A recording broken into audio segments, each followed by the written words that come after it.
இலங்கை கடற்படையால் சிறைபிடிக்கப்பட்டுள்ள 80 மீனவர்களையும் 120க்கும் மேற்பட்ட விசைப்படைகளையும் 4 நாட்டுப்படைகளையும் உடனடியாக விடுவிக்க கோரியும் பாரம்பரிய இடத்தில் பிரச்சனையின்றி மீன்பிடிக்க வழிவகை செய்ய கோரி இன்றைக்கு ராமேஸ்வரத்தில் நடந்த கண்டன ஆர்ப்பாட்டம் அனைத்து நாகை, புதுக்கோட்டை, ராமநாதபுரம், தஞ்சாவூர் அனைத்து தமிழக மாவட்டங்கள் மீனவர் சார்பாக நாட்டுப்படை, விசைப்படை மீனவர் சார்பாக நடத்தப்பட்ட இந்த கண்டன ஆர்ப்பாட்டத்தில் ராமநாதபுரம் மாவட்ட சட்டமன்ற உறுப்பினர் அவர்களும் நாகை மாவட்ட செயலாளர் அண்ணன் கௌதமன் அவர்களும் மற்றும் ராமநாதபுரம், புதுக்கோட்டை, நாகை மாவட்டம் போன்ற திராவிட முன்னேற்ற கட்சி பிரமுகர்கள் அனைவருமே கலந்து கொண்டாங்க.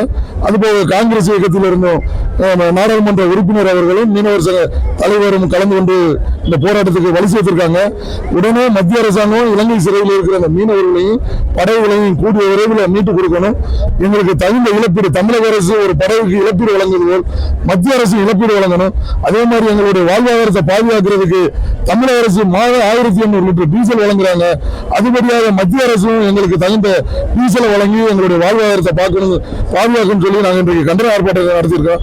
கூடிய விரைவில் மத்திய அரசு உடனடியாக எங்கள் கோரிக்கைகளை நிறைவேற்றலைன்னா நாங்கள் மாண்புமிகு தமிழ்நாடு முதலமைச்சர் அவர்களை சந்தித்து டெல்லியிலே ஒரு மிகப்பெரிய போராட்டத்தை நாங்கள் முன்னெடுக்க உள்ளோம். போராட்ட குணத்துக்கு தள்ளாம மீனவருடைய வாழ்வாதாரத்தை ஒன்றிய அரசு பாதுகாக்கணும், எங்களுடைய கோரிக்கைகளை நிறைவேற்றும். இன்னைக்கு மீன்வளத்துறை அமைச்சர், இலங்கை மீன்வளத்துறை அமைச்சர், வெளியுறவுத்துறை அமைச்சர் சந்திக்க உங்களோட கோரிக்கை என்ன? அதுபோல இலங்கை சிறையில் இருக்க 3 மீனவர்களுக்கு வந்து நோய்வாய்ப்பட்டிருக்காங்க, அவங்கள பாதுகாப்பு என்ன வலியுறுத்தி? இன்றைக்கு இலங்கை மீன்துறை அமைச்சர் டக்ளஸ் தேவானந்த் அவர்கள் நமது மத்திய வெளியுறவுத்துறை அமைச்சர் அவர்களை சந்தித்து பேசுறாங்க.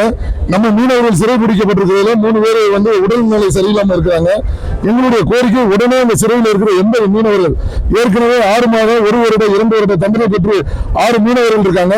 ஒரு 6 மீனவர்களை வந்து மேல்முறையீடு செஞ்சு நாங்கள் மீட்டு எடுத்திருக்கிறோம். அந்த மீனவர்களை நீக்கணும். இந்த பிரச்சனைக்கு நிரந்தர தீர்வானுங்கிறது எங்களுடைய கோரிக்கையா இருக்கு.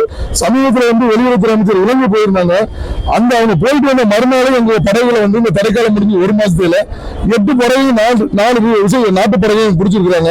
இது மிகுந்த வேதனைக்குரியது. இந்த பிரச்சனைக்கு உடனே இலங்கையிலிருந்து வந்திருக்கிற அமைச்சரோட பேசி வெளியுறவுத்துறை அமைச்சர் இன்றைக்கு நிரந்தர தீர்வு காணணும்.